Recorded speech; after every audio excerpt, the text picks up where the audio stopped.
it's ChrystalChyna, and we're back with another episode of Musicology 101. Let's get it! We are so ecstatic to be back with a new episode for season 2. If you don't know already, we are already on season 2. Yes, honey. It's a new season, new reason. In case you missed it, Crystal and I have actually done some things musically. Yes, that we wanted to remind you about if you don't know already. We had our first major contribution.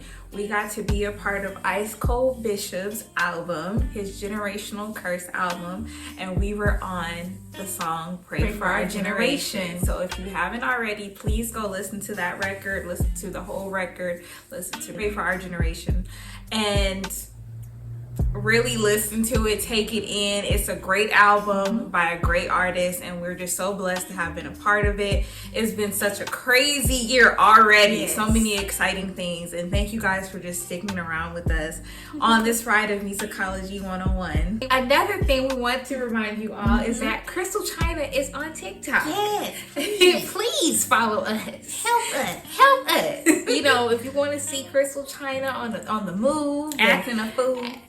Well, that too. Yeah.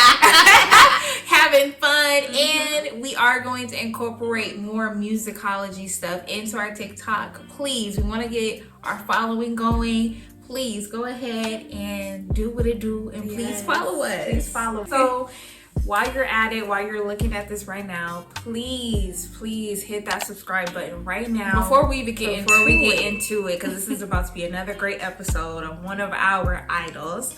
But please click that subscribe button, and at the end, please like and comment. Now, without further ado, let's just get right into it. Let's get right. Let's get right, church. Before we get into our infamous drum roll, we just wanted to give little hints and specs of who we're actually, going to be doing this episode on, because this person has been very influential to us as growing as musicians and singers, and this is somebody that we have actually gotten to see in action in a rare setting. Without further ado, drum roll please. DJ Rogers, let's get it! DJ Rogers was born Dwayne Julius Rogers on May 9th, 1948 to Reverend Julius Caesar Rogers and Vivian Eula Pounds Rogers in Los Angeles, California, LA, your favorite twins. Exactly. Born and raised. Nothing like the land. Nothing like the land. Period. DJ was the firstborn of 4 brothers and a sister. And not only was his father the Reverend, he also was a choir director and a singer himself. He began singing at the tender age of 3 years old, and then later at his father's church, the House of Refuge Church of God in Christ. While DJ had no formal musical training, the musical influences of his father and his grandmother, who was also musically inclined, had a big impact on his ear and his love for music. DJ began to try out melodies on his own on the piano with the help of his friend, the Billy Preston, who went on to become an icon in his own right, a rock and roll legend, a soul legend. Can you imagine, DJ Rogers and Billy Preston were childhood friends? When I tell y'all that's iconic. That is so iconic. And second of all, there needs to be a book about, and maybe we gonna have to be the one. Maybe we gotta write it about LA Black history, because I feel like so many people do not know the history of Black LA, Black LA people, Black LA natives, our music, our neighborhood, our culture. It's so much that people, the common folk, would never know that a Billy Preston, who was considered the 5th Beatle, came out of South Central. Right. Let alone a DJ Rogers, whose music is heavily sampled. He is from the land. Exactly. We gonna have to put that out there. Any publishers that want to work with us, let's get it. We got the information. Let's get it. But how iconic was that? 2 musical prodigies coming up together as childhood friends, and they're only 2 years apart. Exactly. Wow. So young children, Yes, working on music together. DJ went on to travel with the Los Angeles Community Choir, which was directed by Harrison Johnson, and he was featured on 5 albums for the ensemble for Savoy Records. In fact, DJ sang the lead on one of the songs for the ensemble, which was I Decided to Make Jesus My Choice. It's already in the name. Period. he also performed with the gospel godfather himself, Mr. James Cleveland. He is also very rich in the LA Black music scene, whether it be, you know, gospel or really, you know, secular, because he also collaborated with secular artists like our godmother, Miss Natalie Cole. He did that with her, other like Shaka, all of them, our auntie Shaka. Like, he collaborated with a whole bunch of just music folk, period. So, like, you know, he's also rich in LA Black history, and that's also what we're also gonna have to cover the Godfather. We are, but you know, that's a whole nother story. Yes, but just to put it out there, like, DJ was really making his rounds, and it's looking like he did get his start on the grounds of like the LA gospel scene, Right, exactly, which was really popping at that time. In 1968, DJ was hired by Duke Henderson from Zerb AM, which was a gospel radio station. And Duke, he formed the Watts Community Choir, but he hired DJ to be the composer, the producer, and the MD for that choir. Like many Black musicians, influence came from the Black church. DJ also decided to leave the gospel world for a secular sound. Per DJ, and I quote, I put my little money together and I began recording at Ray Charles' studio with engineer David Braithwaite. Like, do whatever was necessary to get the records written and produced so he could start shopping it. Yeah. His demos made its way to Leon Russell's indie label, Shelter Records. DJ recorded 2 albums for the label, although only one was released in 1973, and that was self-titled, called DJ Rogers. He moved to RCA Records in 1975, and that is when he released his second album, It's Good to Be Alive.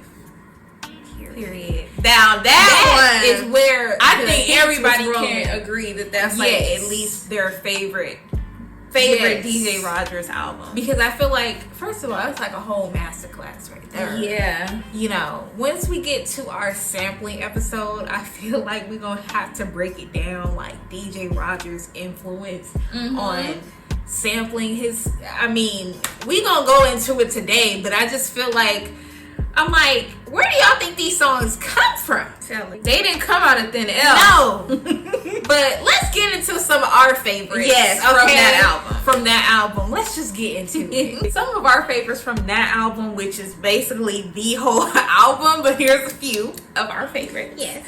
Faithful to the End. Love You Forever. If You Didn't Love Me, Don't Go Away, Baby. Don't go away. Yeah. Say You Love Me. Yeah. Yeah. Eulogy. Yeah. It's All Right Now. Think I'll make it anyhow. But yes, those are like, you know, I can listen to that record. Faithful to the End. Yeah, like I can listen to that record almost every day. Like, first of all, you can almost listen to it on a Sunday because some of them sound like gospel songs, and one of them was definitely made into a gospel song years later. Period. And I mean, if you don't know, it's All Right Now. Think I'll make it anyhow. John P. Key and Hezekiah Walker, they turned that into a gospel song. Like, I'm very sensitive about the use of samples, and I will say that it's probably one of my favorite use of a sample. Yeah. Because they remade the song, and like Crystal said, it already had the gospel influence. Right. I've been down around with no friends around, but I found out can't have sunshine with no rain. Yeah. You know what I'm saying? And John P. Key and Hezekiah Walker, they kind of built off that. You know, I've been down to my last dive with Jesus indeed. Right on time. I sure been sick and I couldn't get well, but he healed my body and I can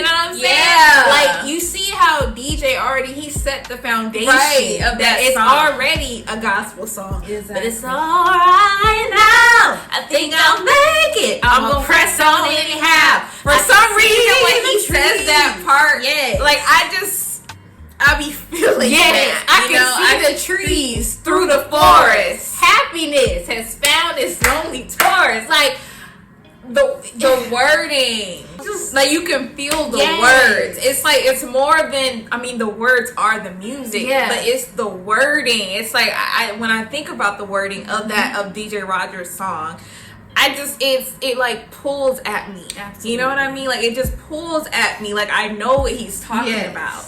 Cause I'll play that song, and I'll play DJ Rogers' version, or well, his song, or I'll play Hezekiah and John P. Key. But it's just something about the lyrics and the foundation of that song that just literally pulls at my heart. Because like, I play it when I be going through it, and I feel like so uplifted because I know I'm gonna press on anyhow. Right. Period. We need that song in a movie or something. Yeah, like that song. I'm about to cry thinking about it. Hey, like, if you just hear boom, boom, boom, boom, boom, boom, boom, boom, boom, boom, boom,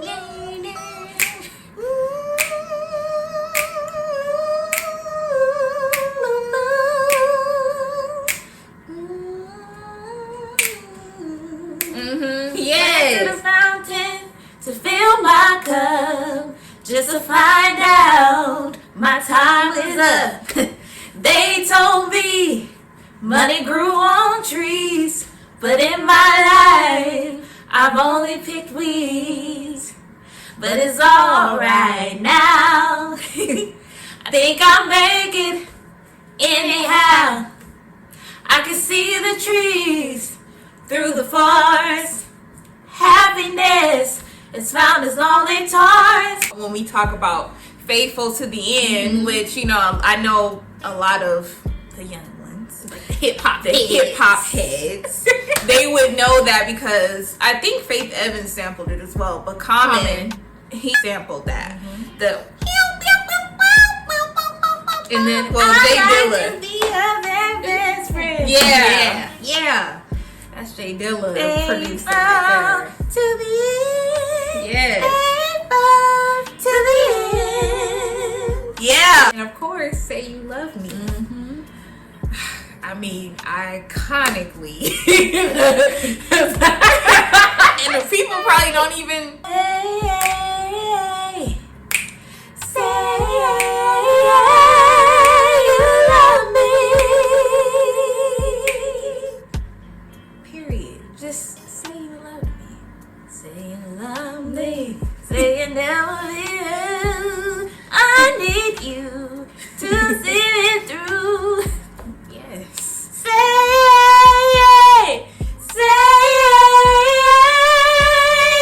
love me.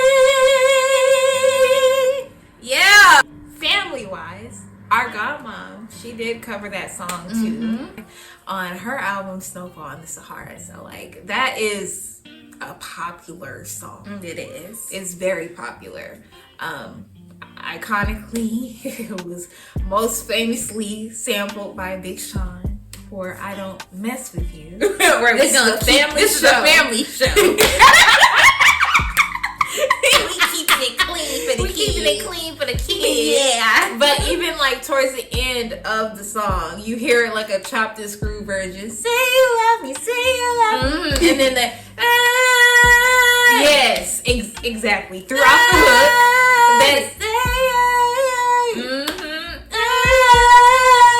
That's DJ Rogers. So, you know, gotta educate the children. That is a DJ Rogers sample. And, you know, thank God that, you know, DJ Rogers was alive to see the phenomenon of that song. Right. You know, his voice is the hook. The release of this album, though, failed to make waves following his RCA move. As a result of this, he was at risk of being dropped from RCA until a disc jockey by the name of Tony Jones from KJLH Inglewood started playing Say You Love Me consistently, which was actually one of the 4 demos that got DJ recognized in the first place. The song became an instant hit, okay? Even radio stations like K-Day followed in the footsteps of KGLH and started to give the song more airtime, and it was just shooting up. It was shooting up. It was highly requested. People could not get enough of Say You Love Me for recognizable reasons, because he was singing on that joint, okay? Yes, he was. The music was great. It was the lyrics were great. Like I don't like, and it was a 6 minute. It's like a 6 minute ballad. Right. So people want to when something sounds good, they want to hear that stuff for a long time, and they gonna keep requesting it. People know good music. Yes, they do. Okay. It just goes to show that, you know, being an artist, it's a never ending job, and it's a never ending cycle. And really, it just goes to show that just because in one setting it might not pop off, that does not mean that it's not good music. Right. And that does not mean that someone is not going to love it. Exactly. Sometimes you have to just give songs a chance, because that does not take away from your artistry. Right. Period. So, a word. That's a word right there. DJ released 2 more albums with RTA, On the Road Again in 1976 and Love, Music, and Life in 1977. It was while DJ was performing at an Earth, Wind & Fire tribute at Reeve Gibson's Youth on Parade that he caught the attention of Earth, Wind & Fire's Maurice White. The Maurice White. The next week, DJ performed for Don Kirshner's rock concert, where White saw him again, followed by a Push for Excellence TV special. So Maurice White was checking out DJ Rogers. He was like, I can't get away from this. Yeah, dude. Like, you know, talented. Exactly. You know, he was impressed. He was very impressed. Seeing as though Maurice White was impressed with DJ's artistry, he wanted to be a part of DJ Rogers' music and his production. So he signed him to his Arc/Columbia Records imprint. This move resulted in 3 LPs, beginning with Love Brought Me Back in 1978, Trust Me in 1979, and The Message Is Still the Same in 1980. A 4th album that was written and produced by Ashford and Simpson was recorded, but it was never released. Sadly. I would love to hear that. Right. Miss Valerie Simpson, I don't know. If you have access, please. DJ did get his calling in 1981, and he did begin to minister. In 1982, DJ released Hope Songs Volume 1. He did record a Volume 2 for Electric Records, but it was never released. As previously mentioned, apart from DJ being heavily sampled in hip-hop songs, he was able to contribute music to artists apart from being sampled, like Faith Evans, Lauryn Hill, Patrice Rushen, Common, of course, the Clark Sisters. He is featured on one of the Clark Sisters songs. That's right. I remember I was listening. I'm like, that has to be DJ Rogers. Because the only reason I recognized was the voice, but he wasn't credited on wherever I was listening. So I was like, no, that's DJ Rogers. And you know, me and Chyna, we are research nerds, and I was like, I'm gonna go find this out, and sure enough, it was him. Yes, because his voice is unmistakable. It's unmistakable. It's like, no, that is him. Yes. People that are really heavily into music, you know, even from the era of our parents, or you know, the era after them, they mention DJ Rogers a lot. They do give him his credit. And I would also like to bring up that his son, DJ Rogers Jr., Doggy Style. That song, okay. Above the Rim soundtrack. That's a hit right there. Okay? Yes, absolutely. I like it. We are a family show, but we still love it. His son did follow his footsteps. Yes, and he's still very active in the music industry today. Yes, we would like to add that unfortunately, DJ did pass away in August of 2020. But first of all, Chyna and I, we are so blessed because we actually got to witness DJ Rogers when we were about 14. Yeah, 14. We were 14 years old, and I I'll just never forget. Never. It was at church. It was at our home church, Mount Moriah Baptist Church, where we were born. But it was like a spiritual awakening. And I remember our mom said to him, she joked, she said, "You can't come up in here and do that no more." And he was like, I won't. And he was like, "You can't come up here and do that no more." And ironically, our godmother was actually there that same Sunday. Yes. So they got to connect as well, which was very nice to witness, seeing as though she did cover his music. Mm-hmm. So that was, great. It's to like, witness. it's almost like, dang. It's like a fever dream. We live in Black history. Yeah, we That's are. Black That's history. Black history right there. To see like that was a random occurrence. Right. DJ Rogers at my church on a Sunday morning, just sang it like it's Nothing. nothing, baby. Yes. Like that, we was shouting, all four of us. We were.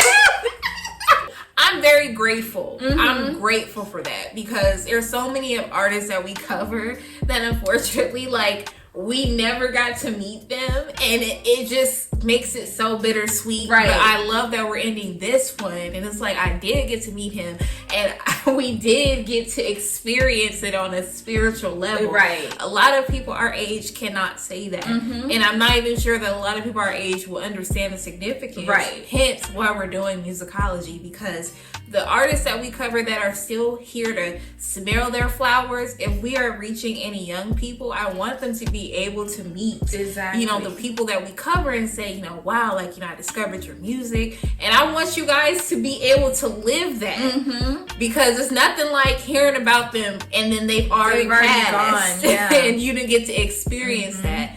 That's why we do what we do. Yes. So thank you so much, DJ Rogers, for your impact on us. Yes. Thank you, God, for letting us be able to experience God. such a great man and such a Amen. great musician. He has truly had an impact on us. Thank you. And thank you for watching this video. Yes. Thank you guys. Thank you guys. For more ChrystalChyna content and all things musicology, please don't forget to like, comment, and subscribe. Please. I hope click you that already like. subscribed. Yeah, before click it, we baby. got into it. Please. Click that like button, baby. Comment and let us Yes. know who else you guys would like to see on this show. We do have another episode coming right after this one. Just keep it coming, you guys. Thank you guys so much for your support. We love you guys, and we'll see you on the next episode. Yes. Bye.